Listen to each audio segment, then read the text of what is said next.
welcome back once again to Healthy Morning Life on Hstv. Today is a fusion of Stay Alive and Infocus. We're going to have a broad, exciting, but educative conversation in the studio. We're going to learn how to take care of newborn babies, everything about taking care of them when it comes to bathing for them, dressing them, sleeping, diets, what they're supposed to take, what even the mothers are supposed to take to make them healthy in order to feed the babies well. And I'm not going to do this alone. I've been joined by my co-host William Diego Parker Blaney, and it looks like mothers, aunties, grandmothers, in-laws, everybody, stepmothers, they have their different styles, ideologies when it comes to taking care of newborn babies. We see a lot of things, throwing babies in the air so that they don't get frightened, giving them water when they hiccup instead of the breast milk, which is strictly for 6 months. And a whole lot of styles when it comes to bathing especially. And we keep asking, are all of these healthy? Do they end up having health implications on the babies in the long run? We are going to find out, because that's a question we've been asking for quite some time. So we have our resident midwife, Rabiato Afariwa Minta, and she's our guest for today. And as you can see, I have a baby on my lap. We're going to learn how to bath for her. And I'm going to do this with William Diego Parker Baby. I think you're going to breastfeed a little bit before. My baby. My baby. Or was it me? No. On Katana. She's smiling because I'm holding her. She's okay. I thought you were going to do some small breastfeeding so that we all see how it is done. But you don't know how to do it, so obviously. Let's move ahead. But yeah, before we start this conversation, I want to check our minds, especially first-time moms. How difficult or simple is it? Well, first-time moms, it's not necessarily difficult, but it is somehow uncomfortable because you feel the baby is squishy, soft, baby might fall. What if I don't hold baby right? What if I'm squeezing baby? All these what if makes it uncomfortable. But I thought that's supposed to be the work of the antenatal bits that you go for. You are taught how to handle them. But that's like theory. Okay, the practical now, is the practical real life situation is in, and you are now thinking, okay, so the midwife said I should hold her like this. Okay, it doesn't feel right, but that's how you are supposed to hold. So that's where the discomfort comes in a bit. But as days goes on, you'll be used to it. Yeah. Okay. All right. Interesting. I want to start from the hospital. Once the baby is out, still in the labor ward, who is doing what? Who's taking care of the mom? Who's taking care of the baby? What do you do? All right. So as soon as the baby is out, your midwife will take care of your baby for about the first 30 minutes whilst you midwife. So in a standard setting, you need about 3 midwives on one. Is doing the whole birthing thing, and then she has to have her assistant. So when the baby comes out from the mommy onto her tummy, then her assistant will take over. Once the baby is out, they'll have to put the baby on your chest. That's the first thing the baby has to know. With the slimy stuff everything. All over the blood, everything. What is it supposed to do? So it creates the bond. The instant and lifelong bond. Those who are not able to do it, they don't really, it's funny, but usually they don't really click too much with their mothers. Really? Yeah. Once the baby comes out. Stubborn academic. Once the baby comes out and you put the baby on the mother's chest, you find the baby actually moving towards the breast, as if it already knows where it is. Okay. So what if in the case of CS? Yeah, because my firstborn came as a result of CS. The mother was moved away from the kid because they have to be taken care of separately. They are stitched and all those things. How do they do that? So with the CS, in some hospitals, they'll bring the baby closer to you for you to at least have a feel of the baby. If that is not possible, once you are out of the recovery room, you are asked to hold your baby as much as you can for a long time as you can, and this will create that bond that you weren't able to create at the initial stages. Right. So when the baby is crying, once the baby is out, it means breastfeeding has to start. Yes. Once the baby is crying, we are supposed to observe how the cry is. Is it high pitch or low pitch or normal? Each will tell us something. Yes. How active the baby is, how the baby is able to react to the early environment or the immediate environment will also tell us something. So that is where the third midwife standing elsewhere, she's going to note the time the baby came out. So when I take the baby out, I'll yell, "Baby out." And she is going to check what time it is, 8 o'clock. And then the assistant will be here with your baby, holding on to the baby, whilst I attend to the mother down there. Okay. Yeah. Okay. But in some cases, one midwife is doing the 3. Wow. So you get the midwife telling, "Mami so banum," and most mothers can't actually stand the sliminess, so you get a baby almost falling off. When a midwife no one show me, that is it. But it's just because she's doing a 3-in-1 job. She's supposed to know the time. She's supposed to observe how the baby is reacting and all that. She's supposed to clean you up as soon as she can. Okay. Yes. So now the assistant who is holding the baby on you whilst the main attendant takes care of you will wait till the attendant cuts off the cord. When she cuts off the cord, she's going to take the baby away from you now. Before she takes it away, she's going to ask you to identify your baby. Is it a boy or a girl? Mark any features that you think you can mark as soon as you can. Wow. And then baby But is at that taken. stage, that still are they even able to do all that? Because, especially once again for the CS people, they are virtually off. Yes. So actually, they for can't the even do CS, the they can identification also and all those things. identify. In recent times, the medications given, the anesthesia and all that, is able to keep the woman alert. So she knows that I gave birth to a baby boy, and then it was having a big head or a small head, blah, blah, blah. So you'll be asked again on the CS stretcher or bench or, "Madam, do you have a baby boy or baby girl?" You are supposed to say this about 2 or 3 times to confirm. And then your baby is taken away from you with a tag. Yeah, and this tag, yes, the tag they will write have the weight of the baby around it. and the name of the mother. Name of the mother, the weight, and then in some, if you have a comfortable tag, you get it. Yes. The baby's out. It depends. It varies. Yes. Sometimes the scan will tell you it's 3.2. You come out and baby is 2.9. So it varies. Yeah. There's no standard. But there's big baby and so small baby, and those ranges are wide, around 5 and 2.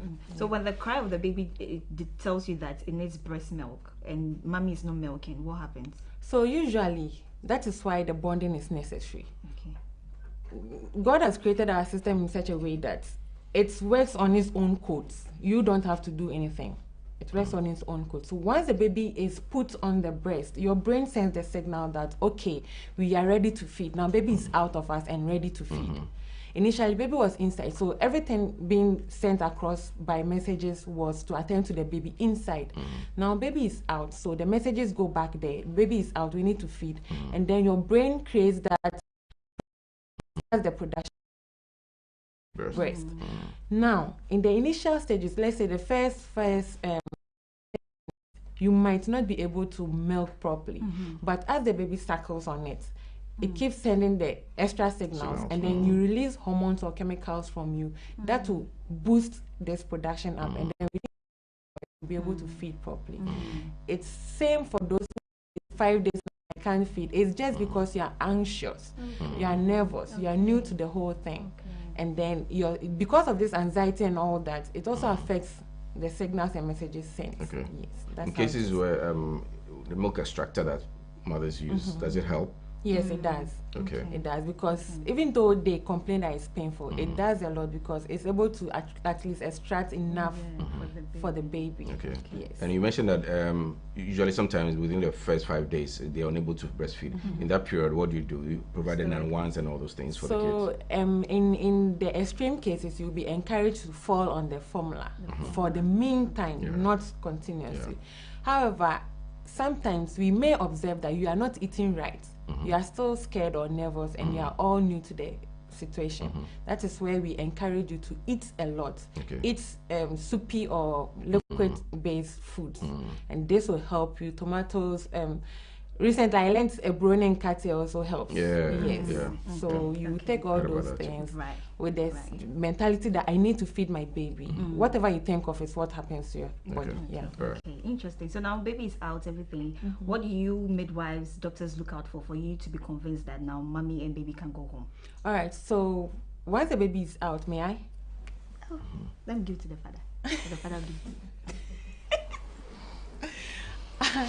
All right, so initially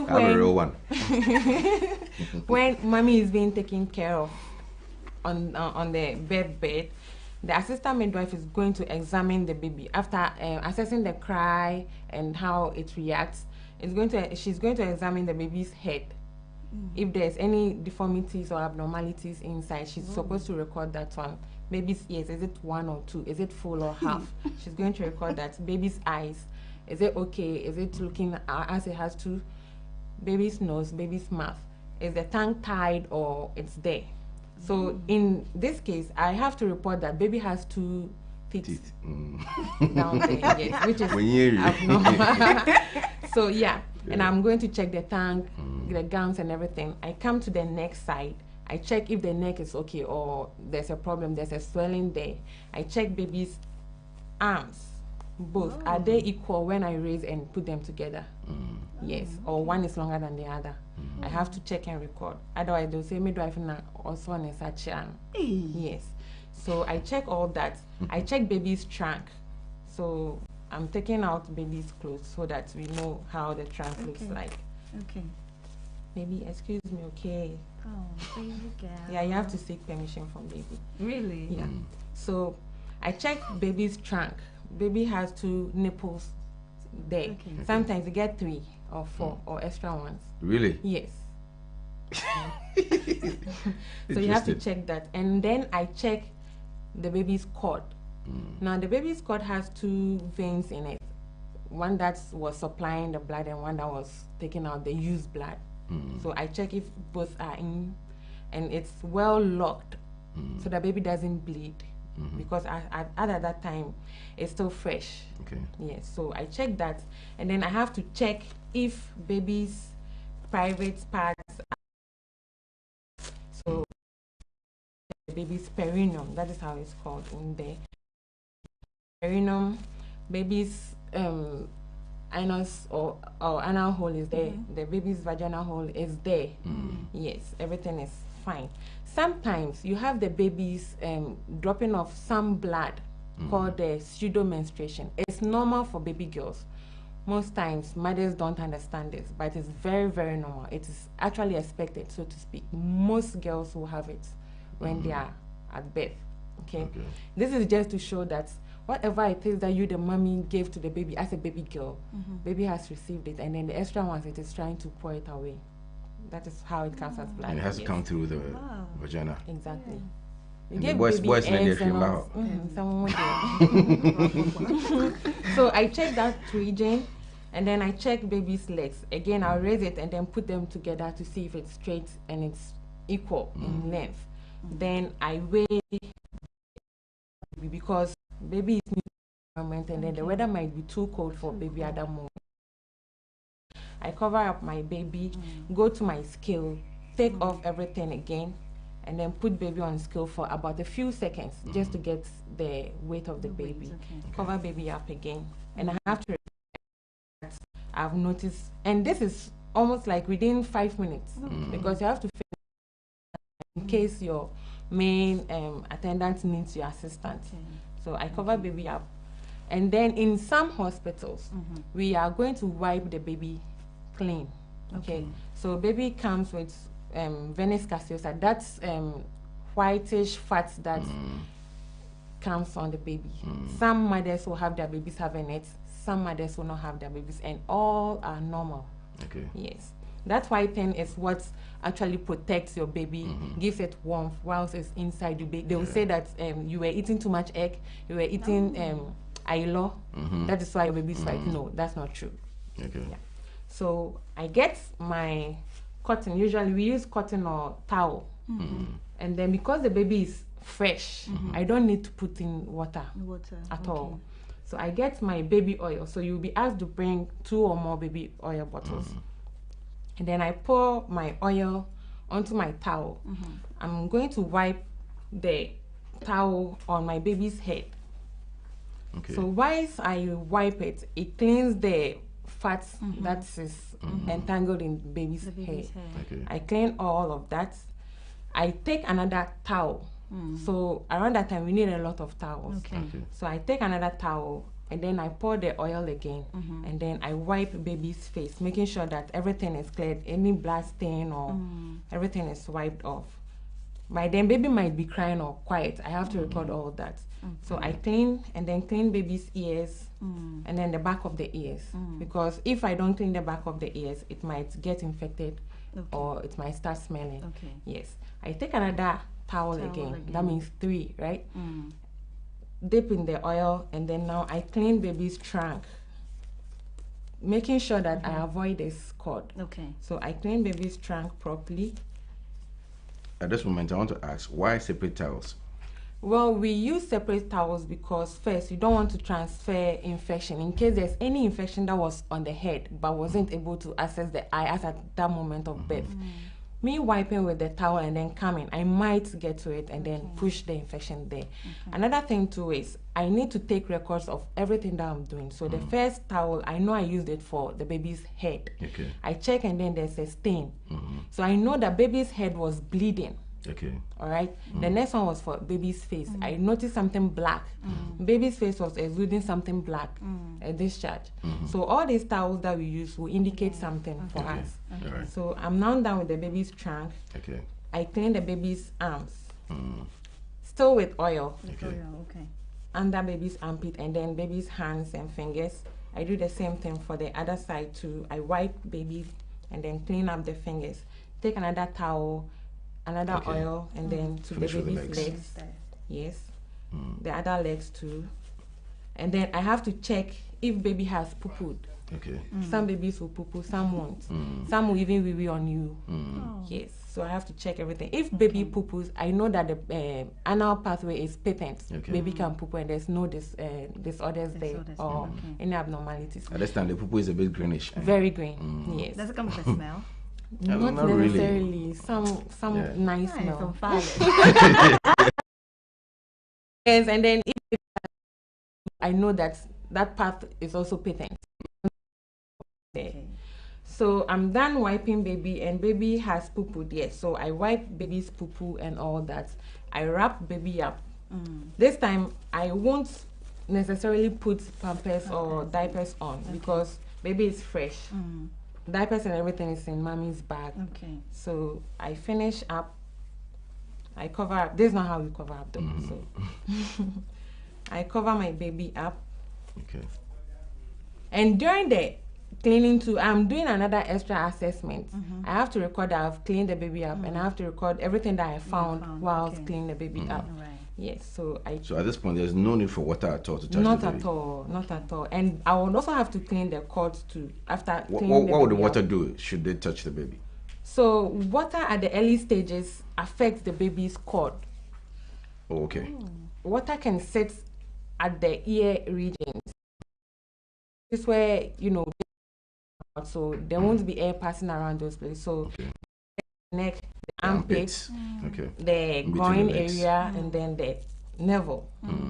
Now the cord is fresh. It's a fresh wound healing, and its ability to heal depends on how dry and clean it is. So Okay. if I put water there, it may hide underneath this, and I won't be able to wipe because most mothers are scared of this cord. Seriously, they think it's breathing because sometimes when you hold it, it feels like so. So they can't hold it. They are scared that they are hurting their baby because most babies cry just for the sake of it, and she feels that she's the reason why baby is crying. So now, sorry, I wanted to know, has it been that it's oil that is used all along, or until recently that there's this idea about using oil? Because hitherto I used to hear that they used to bath them. I can't buy it, so dry. the so drying will be cultural based. There are certain cultures that you would have to even wait to about 2 weeks before you bath.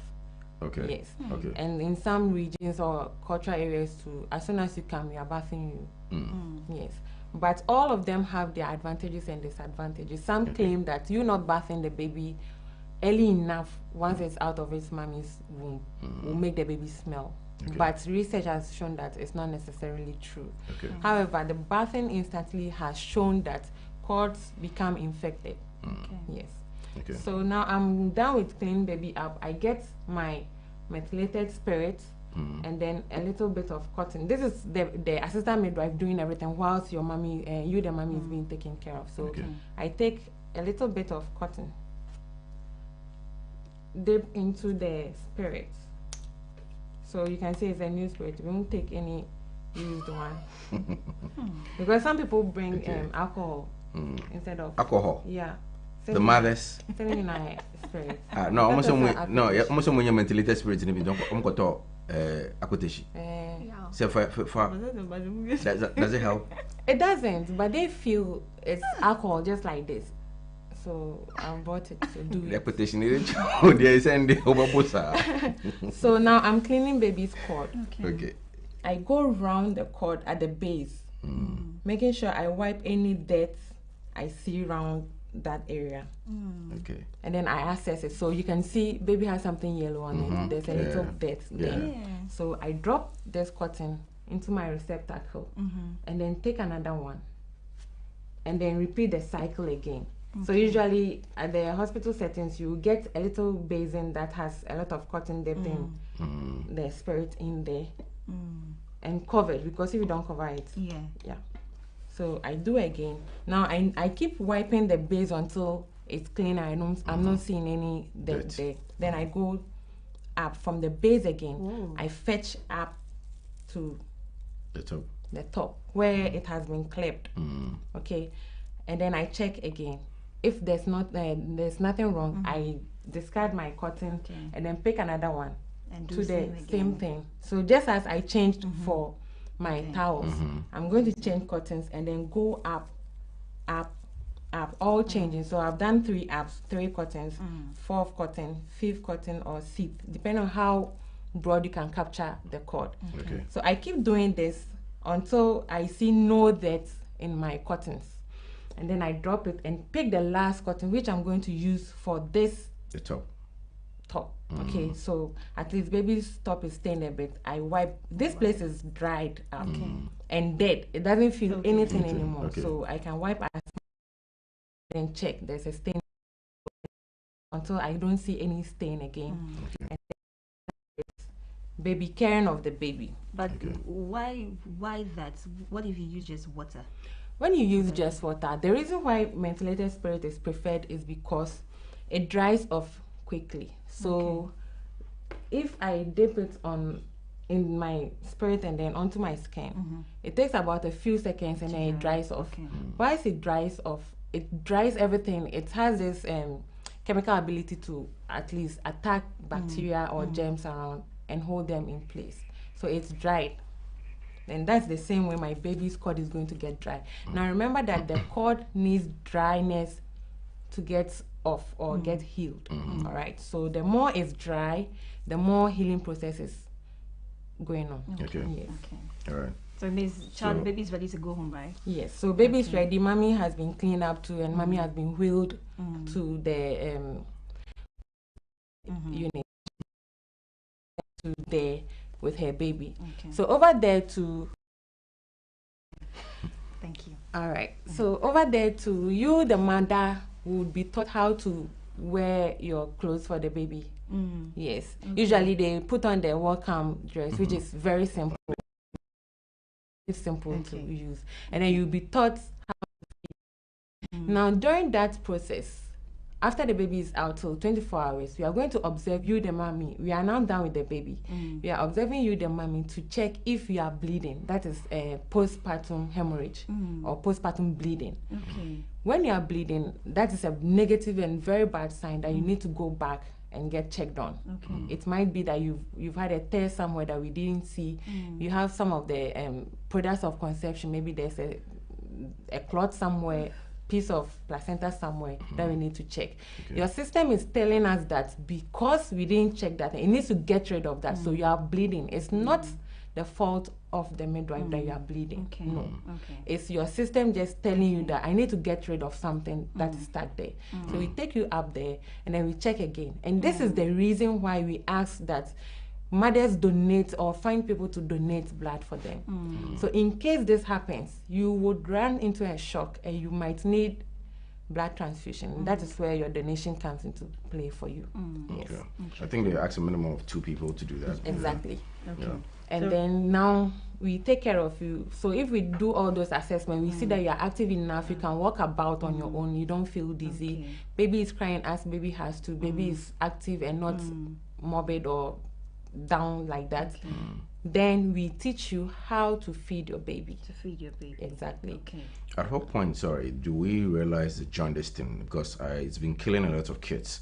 At what point do nurses or midwives or doctors identify that the kid might have that jaundice thing? So jaundice come in two forms. There's one that comes just because you are B and mommy is A. Ooh. And there's the other one that comes just because of the blood. Exactly. Oh, okay. The blood groups. And then there's the other one that comes with the positive and then the negative, that the rhesus that comes into contact with the that comes along with the groups. Okay. Especially with mothers who are O negative, having babies for any other positive. So it could be B's, AB or O positive. They will have their babies reacting or showing signs of jaundice the D-day that the baby comes. So right at birth to about 24 hours, you have the baby showing signs. The baby's palms become yellow, baby's eyes are yellow, baby's face is yellow. That's what is going to show that baby has jaundice. But any other kind of jaundice will have to come around 3 days after birth. So by then you've gone home before you see all those changes. Yeah. Interesting. All right. Okay. Cool. So baby home. So when it is finally when it's a lady, a girl, they can do the piercing in the hospital before they go home. Exactly. All right. And then when it's a boy, you'll be asked to go home and come back in 2 days' time. Why did you do that? Why don't you do it there and then? You need to take the kid then. away before. No, because the girls they get their piercing pit. The earlobe is not as sensitive as the penis is. So what are you waiting for that period, the 3 days? At least more sensitive. Onyin kakra, at least. From first of all. Exactly. Okay. One them and then take you. You don't I don't need to come back again. Let's go back to the house now. Now baby is home and it looks like mommy is weak, so in-law has to come, auntie has to come, or grandma has to come, mother-in-law, and then we see that they do bath. That's where we see their styles. Yeah. So before we get into that styles thing, I think we have a dietitian also on the line in the person of Ben. Ben is going to help us with the dieting for the kids. A quick conversation and then we'll come back into the studio and have the baby bathing episode also here. So good morning to you, Ben. Yes, good morning. How are you doing, sir? I'm doing well. All right, great to have you on. So we're having a conversation with our resident midwife, Rabi, with regards to kids 0 to maybe 1 year old, how they are taken care of right from birth and how to breastfeed them, take care of them, even bath them and all that. What would you recommend in the terms of the kids not being able to feed, especially with the case of, let's say, a CS mother who is unable to feed a child? What kind of food would you recommend? So if I'm getting you right, you are asking whether it is feasible, to feed the child when they are unable to feed, right? Exactly. Okay. So we first need to investigate what is causing it. Why is the child unable to feed? Is it a medical problem that the child is facing that the doctors have been able to confirm? If not, what would ascertain what the problem is? We will know which approach to use to feed the child. So the questions could be two things. It could be that of the mother unable to breastfeed and the child not also being able to suck. The child not being able to suck. Okay. So it's something that requires a lot of patience. Okay. I mean, when a child is born afresh, and the child is placed on the mother's chest, you need to give it time for the child to be able to adjust herself or himself properly to the breast milk to suck, to the breast to suck. Okay, it takes time. It isn't something that happens automatically. It doesn't happen for all babies. So it takes quite some time for the child to be able to adapt to the new environment. Okay, but the mother of the child is required to hold the child well, the chest, and probably hold on to the breast and squeeze it in a certain way for the milk to be expressed the way it should. Okay, there are certain guidelines that these mothers have to go through to ensure that they are undergoing the right latching techniques, the right expression techniques. You have to make sure that they are being guided to do the right thing as far as these things are concerned. And oftentimes, most of these mothers do not know what to do because perhaps they may have not gone through that training during antenatal or something. Okay. But All right. once the child latches onto the nipple, it is up to you, the mother, to take your time and you have to massage the breast in a certain way so that it's a demand supply thing. Okay. So once you are able to do it the right way, definitely the child will be able to get that recommended amount of breast milk that they need to get. All right, Ben, let me ask this one also. The part where, let's say, like I mentioned, the mother went through CS. She saw, I know it takes a bit of time for the breast milk to start coming or flowing. And at that time, you're waiting to feed the child also. He has to be fed. What do you recommend is given to the child around that time? Yes, so there are some infant formulas that are usually given to children who are able to suck onto the milk. But oftentimes, these mothers are even made to express milk. Okay, they are given in these small cups that are given to the babies. So in the case where the child is unable to take the breast milk, whether it's coming from the nipple or whether it's being given to her or him from the cup, then there are infant formulas that are usually given to these children that have some significant amount of nutrients that you will find in the breast milk, but not as you will find in the breast milk, not the same as it, but I mean, it would have been like a prototype, if I should say that, of the breast milk. Okay. So the infant formula will be given just so the baby can acquire the needed nutrients that they need to get in the interim. Okay. Ben, I want to find out from you. It looks like for some time now, transitioning from the breast milk to the solid foods becomes a challenge for mothers. So how do they transition to the solid foods? What kind of food should they start off with? Sorry, I didn't get to this. Mothers transitioning from the breast milk to the solid foods. What exactly can they start off with? Okay, from the breast milk to the solid. Yes, right? yes. What do you want to know? What kind of solid foods can they start off with? Should they just what kind of solids? Yes. Hello? What kind of solid foods can they start off with? Okay, so you're talking about children between the age of 0, right? Yes. I think after 6 months, solid foods. You can introduce the solid foods after. Yes. So what? You know, I mean, it's common knowledge that the breast is exclusively given for the first 6 months. Okay. But then even from the 4th month onwards, you can start introducing these solids and semi-solids. And normally they come in the form of pureed foods. Pureed, They can be cereals, they can be grains, they can be vegetables, they can be fruits. But they have to be pureed. They have to be made into semi-solids. If you get what I'm trying to say. I do. Something that is like a jelly-like, something that is fluid, something that is mashed, something that wouldn't cause any irritations down the GI of the baby. GI means gastrointestinal tract. We have to make sure that these pureed foods that are given are in the right texture and consistency that wouldn't cause any discomfort whatsoever to the child. So in terms of which kinds of foods that can be given, you can look at these okay, some of oatmeal, okay, some can be the rice, greens, okay, and there are a lot of brands in the market. I don't think I'll be privy to mentioning brands, but I personally am of the view that if children are to be given solids, or let me say supplementary feed on organic foods, because they are growing, we don't need to adulterate their system with a lot of these processed foods which come with high amounts of chemicals and all that. So we need to ensure that oftentimes when we are giving some of these cereals and grains and vegetables and fruits to them, we need to ensure that these are very organic in nature. Oftentimes you have some brands on the market where they'll tell you, oh, we have limited amount of this and that and that. Those ones are very, very feasible.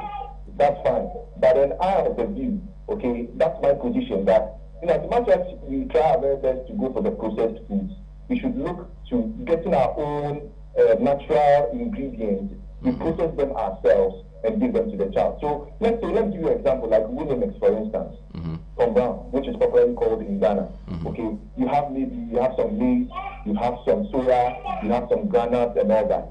Okay, unlike an elderly person who will be able to tolerate a lot of dietary fiber and all that in that particular meal, we have to make sure that the consistency or the texture of it is light enough for the child. So the recommendation is to sieve as often as you want to. Let's say if it's even twice or 3 times, to sieve that particular meal to make sure that it's very light, okay, before you do the cooking. And that in itself will help you nourish the child, okay, at the point where you realize that the child can take those solids. Okay. I hope I'm making sense. Very much, sir. All right.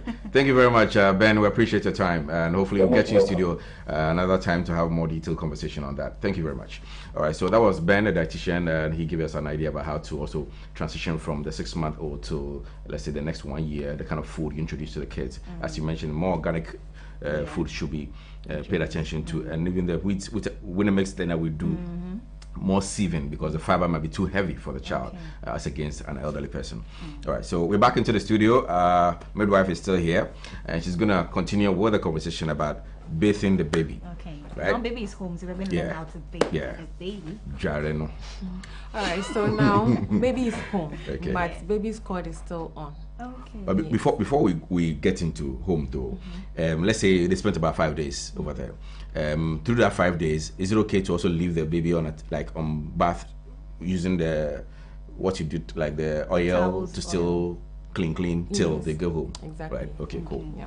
So now on the day that you'll be leaving, standardly you are supposed to be taught how to care for the baby while the cord is on. Okay. So again, just like I demonstrated early on, at home you are going to do the same thing for your baby. Make sure baby is naked at home, but covered up to keep baby warm. Okay. The same procedure. Now at home, we get mothers being stubborn. I use 6 towels and then a couple of cotton buds or wool. Now the same thing. I'm going to take this time. I'm home, so I'm doing it standardly, just like we do in our homes. The first one was what is done in the hospital, strictly. So now I'm home. What I will do for my baby is, I use my towel, get warm water. Okay. So I boil a little bit of water, let it cool down, so that at least it sterilizes the bed. Then I have another one that is boiled, hot. I'm going to mix these two kinds. So my little bowl, and then this is enough for my whole procedure. So I'm mixing it up. So you don't fetch normal water and then boil hot water on the side. Exactly. You should rather boil one and let it cool. Yes. So and then another hot one. Very good. Because I see a lot of them, they use the normal one and then the hot one. Shapa. So in some homes you get the mothers or those assisting the mothers boiling enough water into a container covered up. So even if it's cold, it's sterilized enough to be used. So now I boil my water and I mix up my water, and I want to know how hot or cold the water is. I can't use my finger. It will give me a wrong temperature reading. I use my elbow. The elbow is said to be as the baby feels. Baby, sorry, Don't hit me, baby. So I use my elbow to check the temperature of the water. It's going to tell how hot or cold. That's it. Yes. So I dip it inside. If it's too hot, I keep adding cold water. If it's too cold, I now add hot water, just for it to be warm enough for my elbow to feel warm. Yes. So now my elbow is warm. That means my water is standard. How baby is just breastfeeding. Baby doesn't walk around. Baby doesn't go out. Baby is always covered up. Exactly. So I dip my towel. So let me use my home towel. So Rabbi, after the mixture of the water, we see mothers using the Dettol, the Savlon, and all of that. Are we supposed to do that too? You may be able to use. The problem is how much are you pouring into your water? Is it too concentrated? Is it normal? If you are able to at least measure up the normal amount per the water content that you have, then you are good to go. You are not supposed to perceive the Dettol or antiseptic smell in it. At least a far smell will be okay. Yes. So I dip my towel inside my hot water, and then I squeeze it dry, just so it is damp and not soggy with the water. And then I clean my baby's face Whereas the midwife was using oil, I'm using Water. warm water. So I clean my baby's face enough, and then I damp again, rinse, and then I clean my baby's hair. So I raise my baby up a bit, and then I clean my baby's hair. I make sure that I clean everything. Now, in some of our traditional homes, they tend to massage the baby whilst clean the baby up. So in case I am in the traditional setting where I'm cleaning my grandma, my auntie is cleaning the baby up, this is what they do. They usually make the towel comfortable in their palm, and then you see them arranging, so to speak. Arranging. Now, See, for me, it's very more good. reshaping. Very good. So the reshaping, culturally, it may be accepted, but we go the extreme. So you find a mother, you see her squeezing her face, and then that is what is not accepted. It's not good, because you overlap the baby's skull bone. It's very soft. It is now molding. God is more sensible than we are. So he knows the time that the baby has to get his head covered up. So day in, day out, it goes in gradually, and it's supposed to meet, overlap a little bit. One sits on the other, just a little bit. I hear they breathe through this place, is it true? Because it's usually soft. Yes. Okay. It looks like a diamond shape, something like this.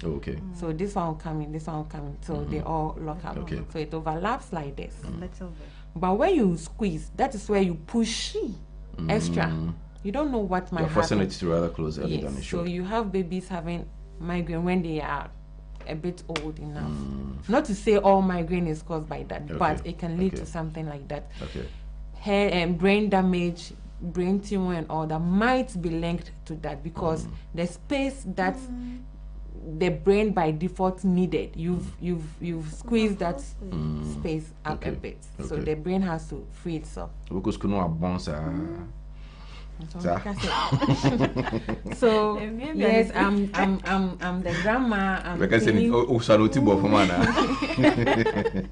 I'm cleaning my baby up. I make sure that baby is covered, because usually around this regions, the African regions, we are in the tropical areas, so we are usually warm enough. But in cold areas, to cover baby up enough. So I'm massaging. I'm not squeezing. Massaging. I make sure that the damp towel stays on the baby's head a bit, at least, as I am molding, so to speak. But I'm not squeezing. Yes, I'm massaging it. So I'm down with the baby's head. Now I put baby down. The position will also depend on you. I have wide legs enough, so baby can lay on my legs very well. If you feel baby can't lay on your legs that way, or you feel uncomfortable, you might want to turn your baby to your most dominant hand.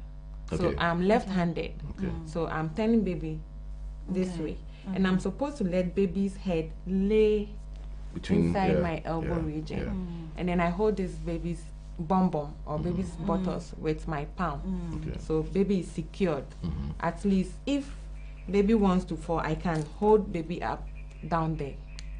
So I do this, and then I use this dominant hand and all that. At this moment, the baby is just about some days. Just 2 days. Mommy is back home. All right. So 2 days. That's why the baby's cord is still there.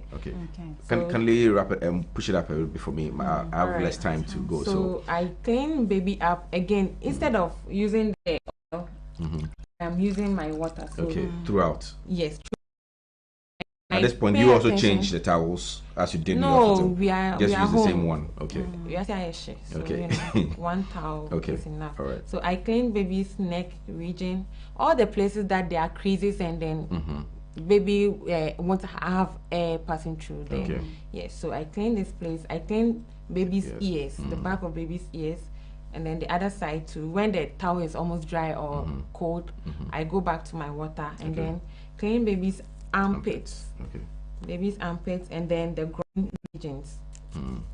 By then I know baby has poo-pooed and I've cleaned baby up already. Yes.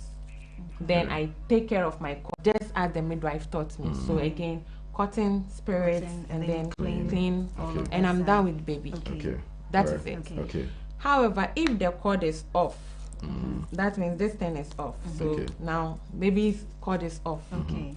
It is dry and broken. Then I would bath baby properly now with water and soap. With the soaps too, it's supposed to be mild. Baby won't use the kind of soap you are using. And then baby won't need any key soap. No, not Don't touch me at all. So we have the kind of soap like don't touch me. Very hard. And all that. So you have the kind of soaps. You have the African or Ghanaian black soap, and then and then the normal baby soap. You have the bar or caked one, and then we have the shampooed ones. Preferences. Yes. So in our local settings, you get the alatasamna more, and it is advisable because aside the fact that it's mild, it gets rid of certain skin conditions too. And with the alatasamna too, you are using this kind, not the ones in the containers that are toning. Yes. So use the natural one, and then this time you can bath the baby as you want to bath it. But before bathing with the soap and water, you have to massage baby. By then, you just like the nutritionist said, you have to breastfeed baby first before baby bath. If you don't breastfeed baby first, baby might be crying. And you will be in a haste. I have to hurry up and then give my baby milk. You might not do it the right way. So give baby milk. If now baby is crying, you know that baby lies crying a lot, or there's a problem with baby. Then you do your massage. It's the same way with your oil.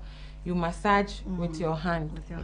Yes. By then you would have washed your hand. You remember that everything that you do for a baby, you have to wash your hands first. So I'm massaging baby's head. All right. Rabbi, unfortunately, my time is up. I would have wished to continue and then get more details about how to. There's a part where they are raised, they are massaged, and then they are bent like this and all that. It's not necessary. And so. But before we go, just 2 minutes. Sleeping, baby should sleep with parents or in the baby cot. It depends. Some babies don't like the cot. So they can so do parents. Exactly. With toys around.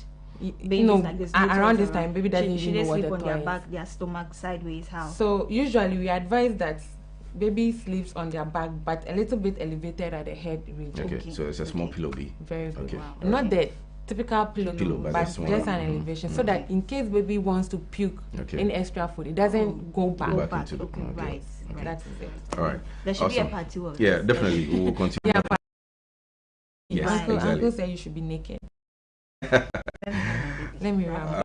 So we're having a studio conversation with Rabia Aminta, a certified midwife, in respect to how to take care of babies right from birth from the hospital and how you bring them home, how to take care of them in terms of bathing them and all that. But unfortunately, because of time, we're unable to finish everything or all the questions we need to ask. So hopefully tomorrow we may want to bring her back to continue that same process, and then how to continue from that also. There's a lot of myth around and all that kind of things. You used to do the hot water pouring into their VJ, and it's assumed that it's supposed to make them more sexually active and all, but we'll look at all those myths later on. So we'll wrap up at this moment, and when we come back, JK will be seated with the man, the genius music, and have a conversation with him right here on Health Attainment. Stay with us, we'll be right back.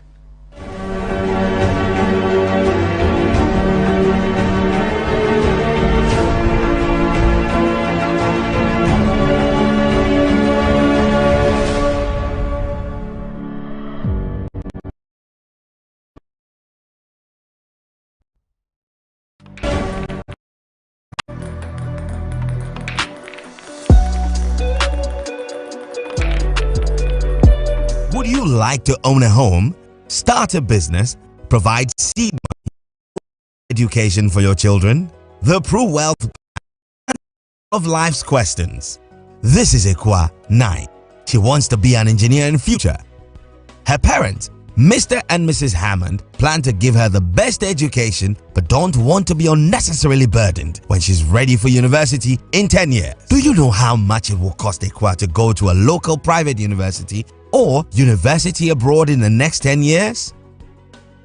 Ekwa's parents have signed up to a Pro Wealth plan. They pay affordable monthly premiums that ensures they are able to fund Ekwa's university fees and living expenses. When she's ready for university, Prudential will pay the maturity benefit and her parents can enjoy free insurance cover for an additional 5 years. In the unfortunate event that her parents pass away, Prudential will pay over 200% of the sum assured, which is 100% immediately, 10% annually to keep Ikwa in her current school, and 100% at maturity for her chosen university. This means that Prudential Life has guaranteed Ikwa's education regardless of life's uncertainties. The Pru Wealth Plan also covers a spouse or partner up to the same sum assured. With over 26 million customers, 24,000 employees globally, and over 170 years experience, you and your family can have peace of mind knowing that you are in safe hands. Whatever your financial goals are, the Pru Wealth Plan has the answers to life's questions. Call us today and let Prudential secure your future.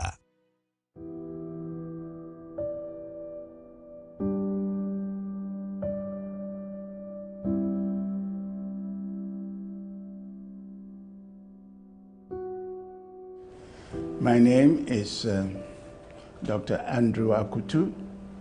I'm the Managing Director of Hstv Funeral Homes. Hstv Funeral Homes was established to provide modern, state-of-the-art and comprehensive funeral services. If a family lost a loved one, everything became a do-it-yourself affair. But Hstv Funeral Homes was established so that everything that has to do with the funeral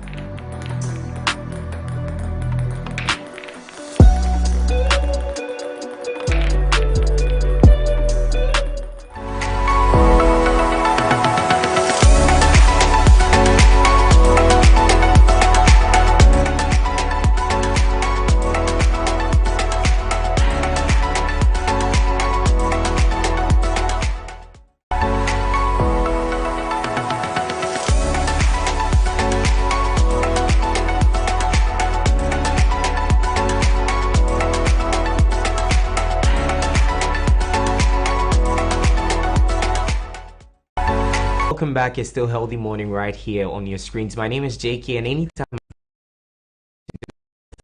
and today we're talking about sound. You know, when it comes to production, TV, music, everything, sound plays a key role. And we're talking to one of the young guys who's done so when it comes to sound engineering here in Ghana. He's in the person of Gideon, known as Genius Selection. Bro, you're welcome. Thank you. Hope is everything cool. God's grace. Nice one. You see, say you come to everybody biz of Raquel. Where she did? Right now she did UK. She's based here. Oh, okay. I mean, still doing music? Yeah. I don't know. It's been a while. You communicated with her? Communicated, yeah. Nice so, one. Sharp. yeah. I know at the age of 12, yeah, you started playing drums in church and everything. Yeah. You know, you play the bass guitar, you play the drums, and also is it the keyboard? Yeah. Nice one. So let's talk about your production house, Genius Selection. How did the name come about?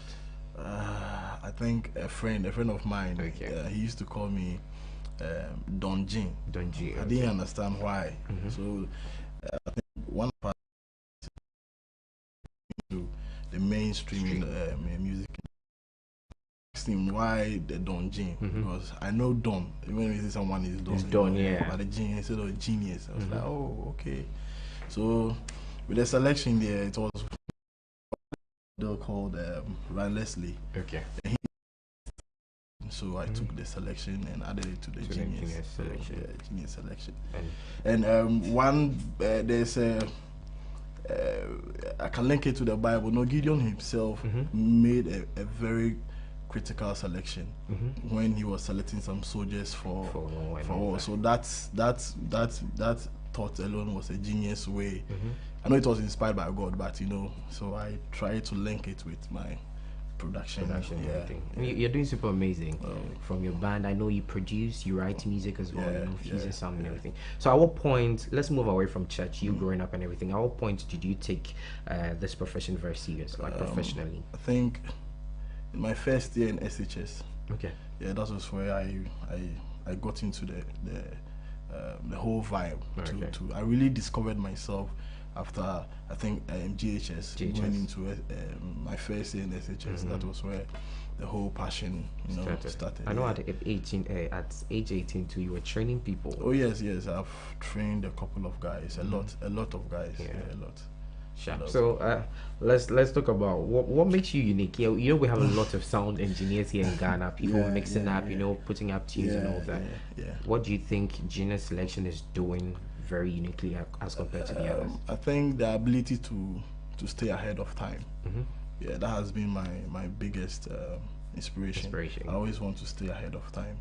So before probably the industry will shift to a certain dimension, I've already prepared for that. Yeah, so that's what I've been doing all this while. And quickly run us through what a sound engineer does. Maybe we have someone watching who has no idea. Okay, when we say a sound engineer, who is a sound engineer? It's a lot. It's a whole art on its own. Okay. You know, and if we are going to go into details, time wouldn't permit that. But what I can say, the sound engineer enhances the sound. You bring life into the music. Okay. Like you breathe life into it. Yes, basically that's what that's the work of a sound engineer. A sound engineer, bringing life into whatever production. Yeah, whatever production. Yes. So what do you do during production? I mean, mix, trying to bring out the beauty of the song. That should be the basic rule of the game. That when someone is done with a song, it takes the sound engineer to bring the perfect, like bring it to perfection. Perfect touch. Yeah, so it's like something you can see and hear, but you can't feel it. Okay. You know, like you after finishing a production, you can tell that this is how I want the song to sound.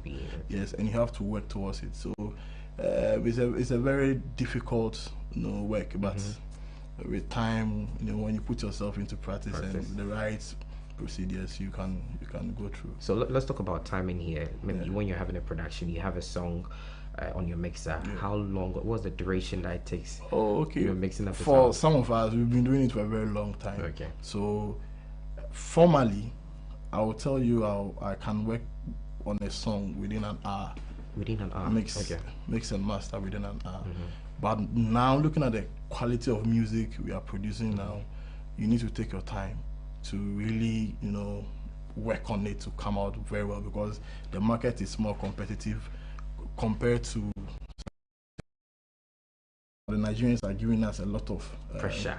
So you can't just it will take some time.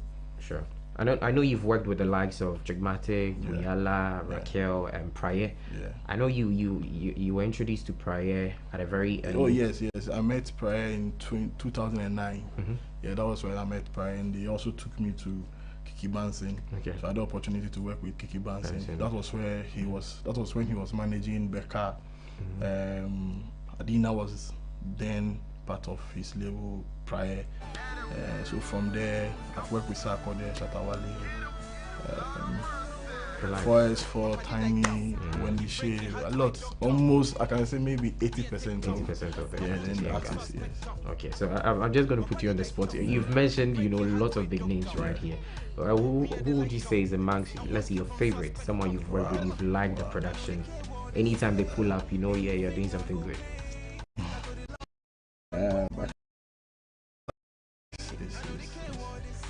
You like it? I like his response to the work, the attitude from after Sarkodie, after Shatawale. And people don't really understand why they are still on top. It's the love and the passion is like the same. It's always renewed, So the attitude. I like that. That's one thing I like about them. So are you trying to say the new arts coming in is like the attitude towards work is not really? Oh, obviously, comparing Sarkodie and Shatawale's work rate to some of these new guys, I think the new system, there's a system in place now has make their work a bit easy. So that drive is not really there compared to the days of Sark and Shatawale when they were coming, like let's say 10 years ago. I happen to be in that era too, and I'm also here, so I can differentiate between years. so the drive is not really there.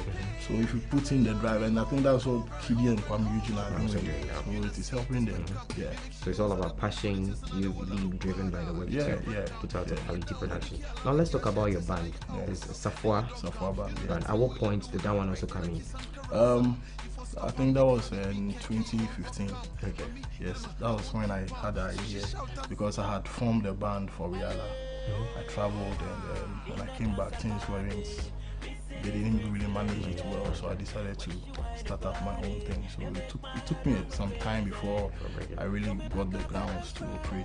And how did you get the people involved, from your keyboardist? Oh, I mean, somebody knows someone, so put them together. Yeah, put them together. And it's honestly, it's one of the most difficult enterprises I've found myself in. With the live band? With the band, yes, because you are dealing with about 5 different characters. And you know, creatives are very stubborn, creatives are some way. So it's one of the most difficult music departments that I found myself. Yeah. So, but how are you able to, I don't know, maybe it's because of my drive and my passion also. I always want to see the thing grow, so maybe it's because of my passion. But some of the guys too are also, passion driven like me, because you may not know where through this band you also get to. So, and through this band we've been to big places. We've played on big platforms. We've been to Collaboration twice, like one of the biggest festivals in Africa. We've been there twice. We had one of my biggest moments was when I had a call to play for Despite, his birthday party. Yeah, and we've also played for NS Chemist, and some other, big platforms. So you may not know. This money is going well. Oh yeah. So I know songwriting also comes in. My songwriting is more of contribution, like co-writing stuff. I have melodies, I have ideas. So when you come with your song, I also try to chip in mine, and then we make something good out of it. Yeah, sure. Now let's talk about recognition right here in Ghana. We have an award scheme that seek to celebrate people, honor people when they are doing something. In your field, in your world, talking about sound engineers, do you think you guys are being appreciated enough here in the entertainment space? I think it's better now than before. It's better now because of social media. So I think it is getting there gradually. People, the likes of KY and Emoji or this guy Killbeat, they are celebrated. So it's a matter of time. And I know you doing this, you have the gospel music. Let's talk about it too. Why? Challenge you face, dealing with gospel artists or those who do the secular music. What are the differences when people I think it's simple, and I'll say it as it is. The gospel people, it is just recently that they are trying to be abreast with time. They are trying to be abreast with the whole new, the changes and things. Yes, but they were more into sorry, Nyame, and they left the work, their business. They left it all. Ministry, but the secular guys, they are always on the run. They're always on the run. What is new? Let's dig into it. What is new? So I think that's basically the difference. And honestly, I would say that as it is again. The secular guys are more truthful.